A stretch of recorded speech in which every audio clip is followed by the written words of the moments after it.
Intense battles have raged between the Syrian army and the Islamic State group around an airbase in the central province of Homs, and that's near the city of Palmyra.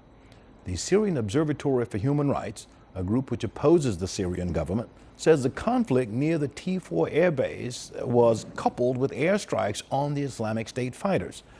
The Islamic State's news agency, Amaq, said that militants killed 20 Syrian soldiers during the fighting.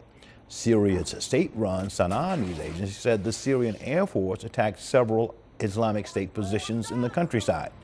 Russia's defense ministry says Russia and the United States have agreed to extend the ceasefire in Aleppo for a further 48 hours. The two countries are now redoubling their peace efforts and are trying to extend a Syria-wide truce, which was implemented at the end of February. So what is the solution? What is the situation in Aleppo now under the ceasefire? Quentin Chen has more. The ceasefire agreement hasn't completely stopped the fighting in Syria's largest city. Local residents say there have been sporadic rocket attacks on neighborhoods despite the implementation of the ceasefire earlier this month. Downtown Aleppo appears busier, and there's much more traffic than before the ceasefire started. But things look much different a few blocks away in the district of Midan. This neighborhood, which was controlled by the government, has witnessed the heaviest rocket attacks, allegedly by opposition forces. Local residents say their neighborhoods are far from secure.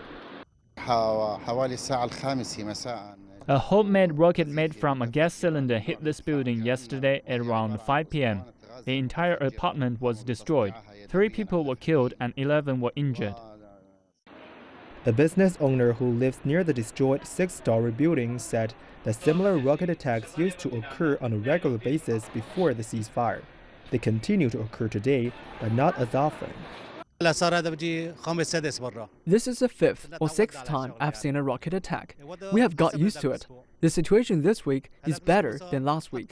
We were hit many more times last week. They fired more than 20 homemade bombs at us. The whole neighborhood was under rocket fire attack. Actually, the situation is pretty much the same as in the past. Compared with last week, it is the same.